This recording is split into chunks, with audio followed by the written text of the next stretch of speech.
good way to start. Look back at some of the best games from 2025 that helped set the table as the 272-game 2026 schedule set to be released in full in just a couple hours. The season will begin on September 9th, a mere 118 days away for anyone counting. I am. It'll feature a record 9 international games. Yeah, Dan, let's get right to it. What's a non-divisional matchup that has you most excited? Feels like the offseason just started. I am going. Thanksgiving slate kickoff is remarkable. The Packers and the Rams should be heavy favorites to win a Super Bowl. Matthew Stafford coming off of the MVP season.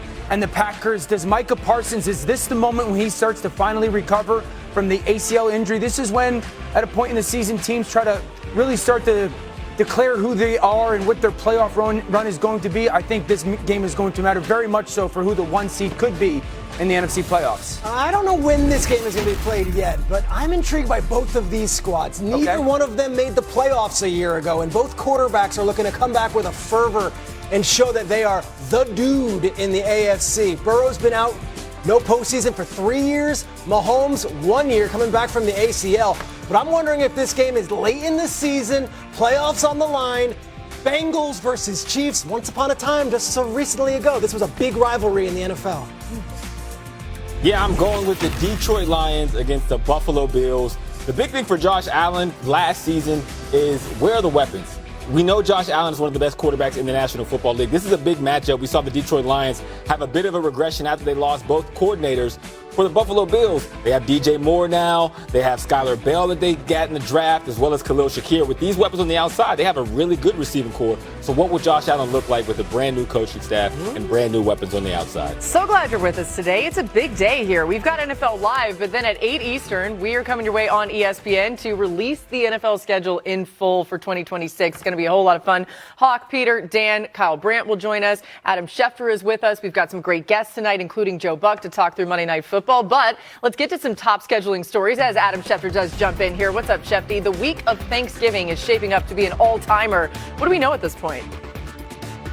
Well, it's a veritable feast right around Thanksgiving, and it gets underway the night before Thanksgiving, the first ever Wednesday night pre-Thanksgiving game between the Packers and the Rams. Figures to be a great matchup here between these two teams. And again, just the timing of it, kicking off what should be a huge Thanksgiving Day games leading into the next day of all that activity, which the first game that day will be the Chicago Bears once again at the Detroit Lions. It feels like the Bears play here almost every year. I think they played there the last 2 years. This will be the third straight year. The Bears are in Detroit on Thanksgiving Day. Caleb Williams gets another chance to try to win another game in Detroit as the Lions continue to try to stave off the surging Chicago Bears. And of course, then that game will be followed up by another Eagles-Cowboys game in Dallas. If anybody's looking for an excuse not to spend time with their family, this slate of games gives you the reason to do it, especially an Eagles-Cowboys matchup that'll be one of the higher-rated games of the season in Dallas. Thanksgiving Day, there are some major Thanksgiving Day matchups coming. Yeah, that's already excellent, and we're still waiting on the 8 p.m. game and the Black Friday game, so it will get even better later on tonight, 8 p.m. again. That's when we find it all out. Thanks to Adam, you're with us for the rest of the time and tonight. Oh, my goodness, we got a already. We got a We're turkey. there already. All right. May. We're doing gobbling turkeys. This is a little weird. The Lions and Bears will play on Thanksgiving for the 21st time, with the Bears leading the Turkey Day series 11-9. Only the Lions and Packers have played more often on Thanksgiving, and Detroit won the last Thanksgiving matchup between these teams just 2 seasons ago after Chicago won the previous 3 from 2018 to 2021. Let's start on the Bears side of the ball, Dan. This is fun because we actually get to talk a little bit of ball that kind of matters in a while from now, right? What needs to happen for Caleb Williams to take the next step? Well, the immediate thought is, can Chicago and Ben Johnson get him from those splashy and savior type of plays and being reliant on them, which are great and amazing, to a little bit more of the steady and surgical? I think that's the first place my thought goes to. But then, Hawk, Peter, Laura, I'm like, is that a need? You know, because I grew up in the era with this offense that, like, you do want that steady, you do want that surgical style of quarterback, but you also don't want these type of plays to go away. No, that was... And I think that's the challenge in Chicago is you definitely want more consistently the completion percentage, all that stuff. but I also don't want to make him a lesser player. I don't know what the exact balance for Chicago with that is going to be. I hope it's not check down Caleb. That's the last thing what I'm looking for. But you need something. He is the reason why they drafted him first overall was for the splash. 100%. He's got to bring up the. I look at year 3 for Caleb Williams. To your point, what's the next step? Because you go through it. Year 1 was almost like a write-off, and they got rid of the entire coaching staff and the offensive voices in his ear, and they tried number 2, and then Declan Doyle's not there anymore, who was a very key piece. Look at these 2 other quarterbacks who made this similar progression from year 1, year 2 to year number 3. I thought this was really good, and I asked Ben, our researcher / producer, to put this together. Josh Allen, year 1, 5-6, year 2, 10-6, year 3 was like, I'm here, number 2 in the MVP voting. Jalen Hurts, 1-3, then 8-7, then 14-1. We're going to the Super Bowl. Caleb Williams, very similar, 5-12, then a big bounce. We made the playoffs. We feel good. Is he going to be able to take them, the Chicago Bears, to that next step? Is he going to be in the MVP conversation? The sky is the limit, and I think that is the expectation. I think the thing that stands out with those 2 players, though, is they chased the consistency. Yes. They did. Josh made the commitment to get more consistent. Jalen became one of the most improved passers of football I think I'd ever seen in my life. Yeah. Can Caleb take that kind of step? Yeah, I think the same thing that was a beneficiary for Caleb and Ben Johnson is what the Detroit Lions are still searching for.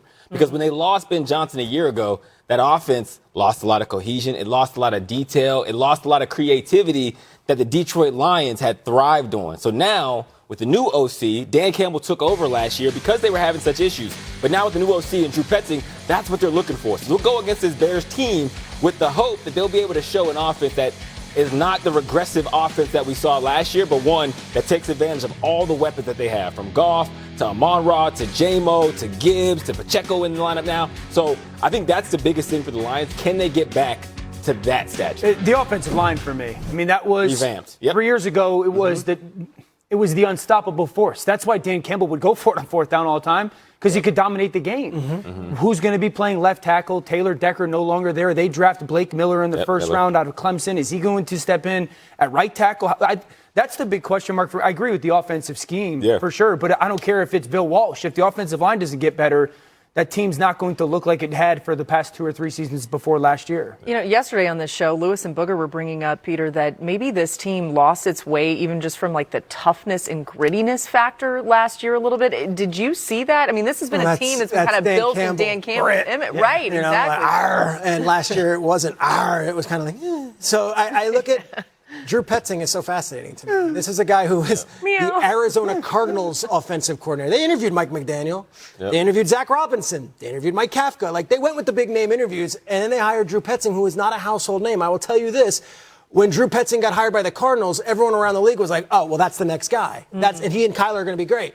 The fall from grace wasn't necessarily because of Drew Petzing. Look what that offense was. It was no Kyler last year, and it was other players that weren't necessarily playing to their level. So before Lions fans just say, we threw in the towel on this hire, who's Drew Petzing? I don't even know that name. I would say give it a moment and see what this offense looks like early on in the season, because there could be a nice resurgence for that offense that took a step back last year. Quickly, I mean, they really couldn't get Marvin Harrison Jr. going in the way that they wanted to. I'm not trying to make this about the Cardinals, but like Trey McBride broke every record possible for a tight end, though, right? Yeah. No, absolutely. And to your point, I mean, there's so many weapons in Detroit that Drew Petzing comes into probably the best situation of any new play caller, because there's literally talent all over the board. The thing I would say about Detroit is they are just a very fascinating team to try to win in this window, because Jameer's going to get paid. They're going to have to pay Laporta at some point. Brian Branch.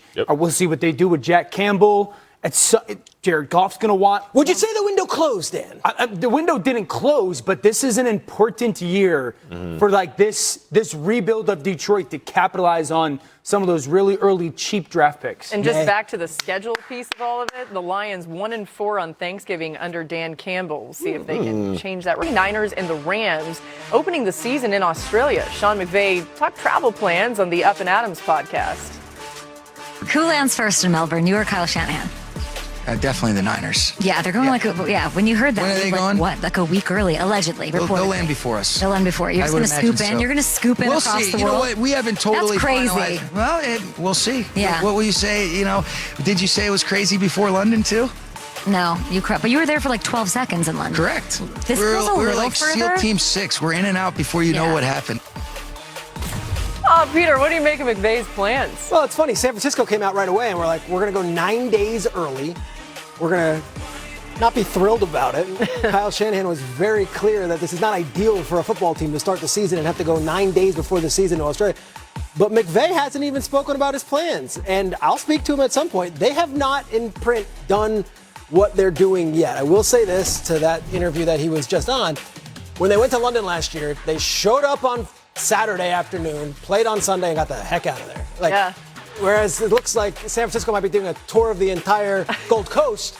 I don't expect the Rams to be there for as long as that. By the way, we're going to talk to Sean McVay tonight on our schedule release show, 8 p.m. on ESPN. Maybe we ask him a little bit more about that. I mean, that's a tease. Okay, the Ravens and Cowboys head to Brazil for a Week 3 matchup, in a matchup of two teams with tons of changes this offseason. So more on that. The Ravens could have two new starting guards and added Trey Hendrickson and Calais Campbell to their pass rush. The Cowboys also have new faces on defense, highlighted by a pair of first-round picks and Caleb Downs and Malachi Lawrence. Hawk, they did a lot to try to shore up the defense. But with all of that change, which team might need a few weeks to kind of find their groove, get used to everything? Yeah, I think it's the Baltimore Ravens. And look, a slow start is relative based on where the ceiling is. I think the Ravens have a higher ceiling than the Dallas Cowboys, but they have a lot more change. It's not just a coaching change philosophy. You were talking about franchise identity being changed when Hall of Fame coach John Harbaugh leaves for the New York Giants. On top of that, their offense, Lamar Jackson being a staple there, like he goes from the best improviser in the game, the best outside of structure,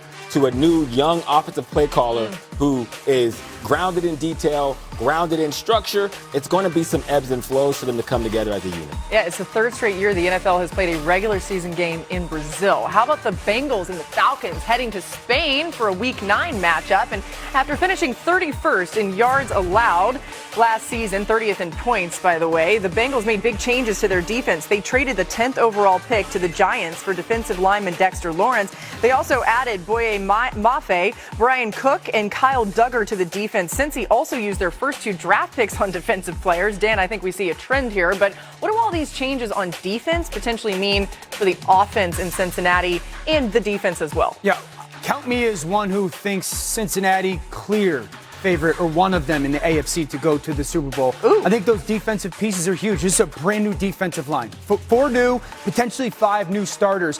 Dexter Lawrence, Jonathan Allen. We'll see if some of their young players can take a step forward. Cash Howell led the SEC in sacks last year.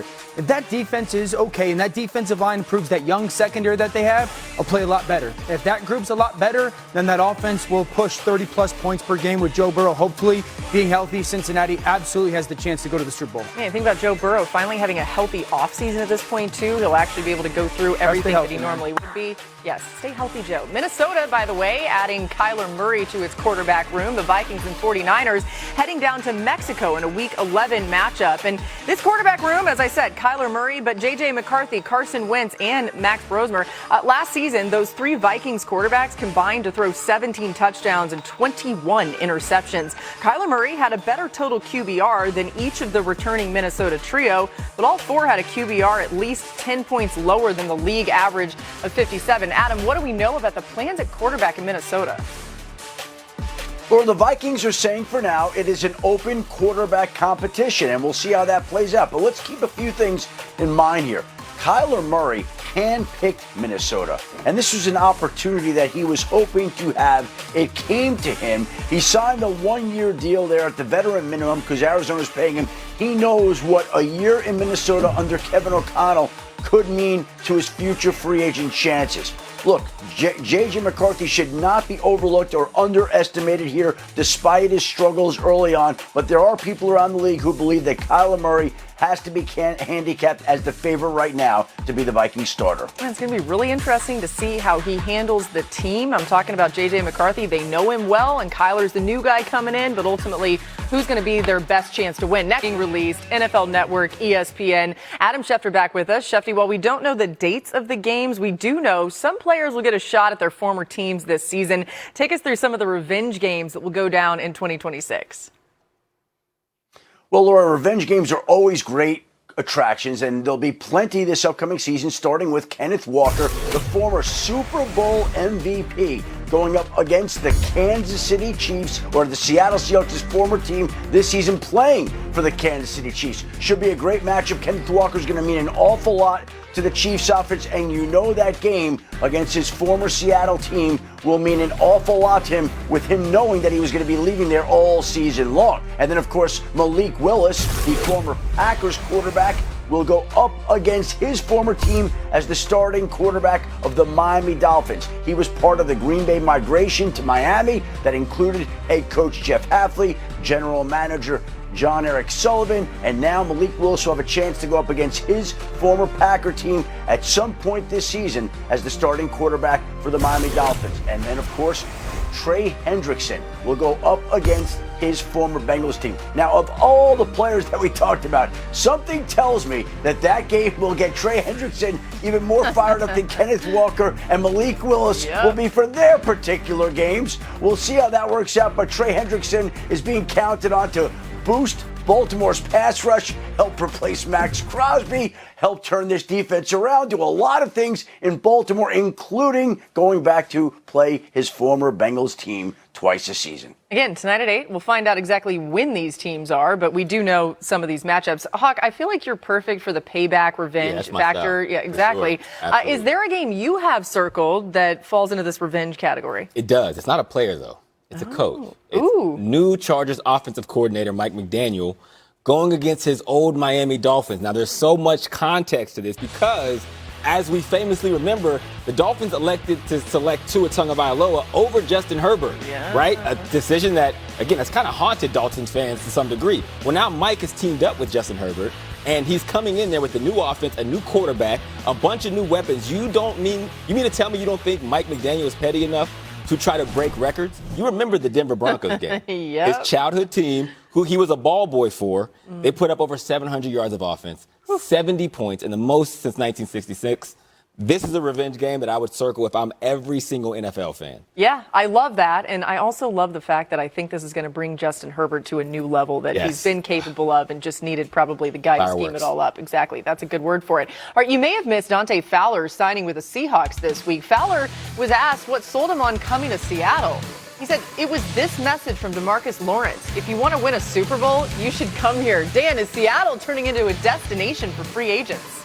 In a way, yes. I would urge Seattle, don't become Philadelphia, because it's all roses when you're the Super Bowl champion, rightfully so. Your offensive coordinator left to become the head coach for a team who had the number 1 pick selecting a quarterback. That dude is good at his job, Clint Kubiak. Brian Fleury comes in. He's been in the NFL a long time. He's been on the defensive side of the football in his past. Comes from the Shanahan tree in some capacity, has never called plays, okay? So as great as Seattle is, and Mike McDonald and the organization, it's awesome. We watched Kellen Moore leave Philly after the Super Bowl, and all of a sudden that offense was terrible. Let's just be careful, Seattle. You lost a really good offensive coordinator. All right, Dan says pump the brakes on some of that. In case you missed this, Troy Aikman jumped on Get Up this week and was asked about his conversation with Jackson Dart, trying to avoid big hits. Take a listen. We had that discussion about him protecting himself, and within the first 5 plays, he just got absolutely blown up on the sidelines. He didn't get out of bounds. So that is, and I was told some of those things. When you're young, when you get into the league, you do have this mindset, and that's like Jim McMahon. I think that's part of what makes him him. I think it's the same for Baker Mayfield. Some of that bravado and toughness is how a lot of these quarterbacks are wired and how they gain their edge. And I think that's Jackson. He doesn't want to get away from that, but I would have to believe that John Harbaugh has already had conversations with him about that, because everyone knows. I mean, you can't lose your quarterback. I was there for that conversation that we were talking about. It was in the lead up to our Monday night game that featured the Giants, and you had Dart's like, I'm going to protect myself better. And then it was like, no. Okay, by the way, Dart does open the season on Sunday Night Football against the Cowboys. Peter, what do you make of Troy's assessment of Dart? Let's see those plays again, because I think what Troy saw was the worst of the season. This was at a point where this was a conversation. It was lingering. He'd already been taken out of some games because of potential head injuries. And then against the Patriots on Monday Night Football, he was so reckless. And he was so all over the place that it was like, I don't know if they can go on with this coaching staff. I don't know if we can go on playing this way. I would like to think when Harbaugh took the job and brought in Greg Roman and brought in Matt Nagy and brought in Brian Callahan, they have enough of experience on the offensive side of the ball with a lot of different types of quarterbacks where this will be priority number one, not losing the essence and the spirit and the competitive nature of Jackson Dart, but also giving him the ideas that it is okay to slide out of bounds. Yeah. It is okay to give up the play once in a while to protect you for the long term. Of course it's a priority. This happens rookie year for a lot of players. Very rarely in their second season do we see them come out and be the same careless, reckless quarterback. Yeah, let's get to the season to see if he changes his style of play, okay? But I think the messaging throughout the offseason is this. Everyone's job is in your decision-making hands, not just yours. Yep. Everybody's. And if it gets to a point, you have to understand how selfish it is. I love Jackson Dart. I love the way he plays. Yep. I love the way he carries himself. Anybody that knew going back to the draft time last year knows that. But it's no longer just you. It's no longer just your future. It's all of ours. And there does come a point as a quarterback that you can't ask your offensive line to block their rear ends off or ask your defensive guys to give you everything they have for you to be selfish. It's not cool anymore if you do it. It becomes like... That's interesting because I feel like a lot of people are like, oh, that's great. You know, you win over the locker room, you win over the team. Remember the they quote? see your The quote he toughness. said was, "I'm not a soccer player." And I which love a lot him of for it. football people were like, "Hell yeah, dude!" I love him for it, but like in the locker room, is it cool to have the quarterback take 27 shots and lose by 10? No. I Yeah. mean, it's also not cool to not have your quarterback in the lineup as a receiver because I need a guy that can get me the football and help our team win. To your point, you've won the locker room over, right? And this is what young players do. He's a young guy coming You win the in locker room over by for winning. a potential Hall of Fame quarterback, and it's like, hey, I want to show you that I'm going to do whatever it takes. I love quarterbacks like that. Baker Mayfield was a great comp. But the risk, to your point, in decision-making is perfect because that's decision-making that you have to make sure you have the best interest of the franchise, the team, and the offense in your heart every single play because we need you for the long haul. Think of Anthony Richardson. Yeah. Early on, we saw the same thing in him. Sure. There's so much potential. And the idea that you can keep playing that way and be healthy, it's foreign. There's a time and a place, too. Yes. If I'm Joe Shane and John Harbaugh, I'm sitting there going, it's our job to protect you. Yeah. Let us do our job. You go do your job. I love the fact you bring up Roman and Brian Callahan, Lamar, and Joe Burrow. And Lamar, special talent, so he avoids hits. But like Brian Callahan's experience of watching Joe Burrow maybe take too many hits. And, and you add in Nagy where it's Mahomes. And you had, obviously with Greg Roman, he also has had other quarterbacks like Justin Herbert. And he's had all the. So there's such a wealth of knowledge in that room that I think the message will be heard that, hey, we know what we're doing. Just trust us here. It is a test of your development as a quarterback for your decision-making. Interceptions are the very same way. You can overcome a lot of interceptions and bad decisions there and get better as a quarterback. By making bad decisions with your body, you're playing Russian roulette with your career. Okay, so this is not the same type player, right? But you think about how with Tua Tagovailoa, they're trying to coach taking hits out of his game and maybe even what we were saying, like going to the sideline some, sliding, all of these things that could protect him better.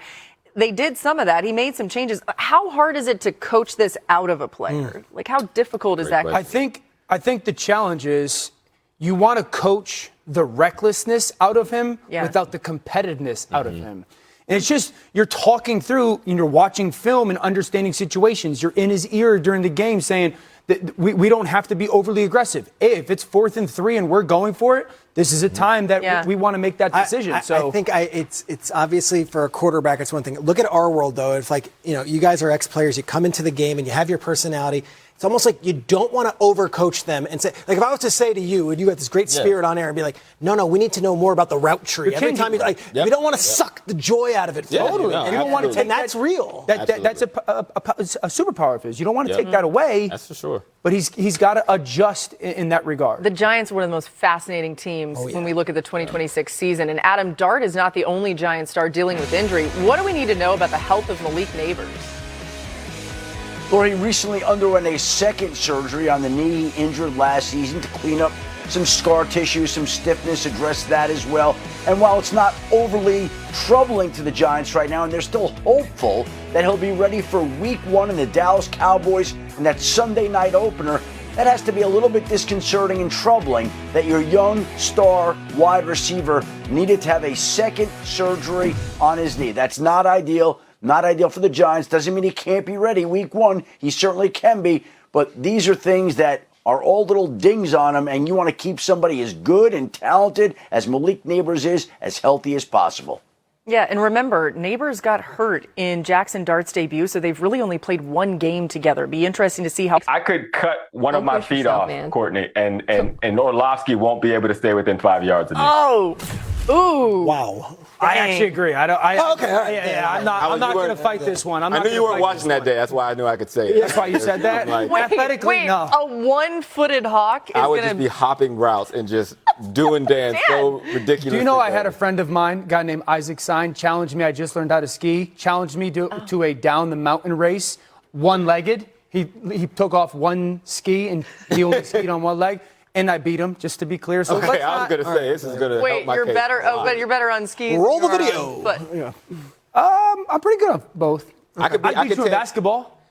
I don't know. Why? I don't think so. Why do you not think so?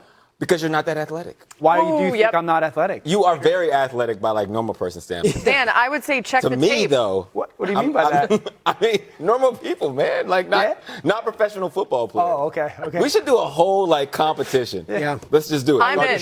One-on-one, basketball, golf. Golf? July on NFL all, Live. That's golf. what we're doing. The Hawk Orlovsky games. Let's do it. Hey, place your bets online. Let's smoke you. We'll get DraftKings on that. Smoke you Hey, what? as we turn our attention back to tonight's schedule release, it's a good reminder that the stakes are higher for some than others when the 272 game schedule drops. More specifically, teams around the league try to steal the spotlight with their creative schedule displays. Mina Kimes has more on the social media. Jeopardy!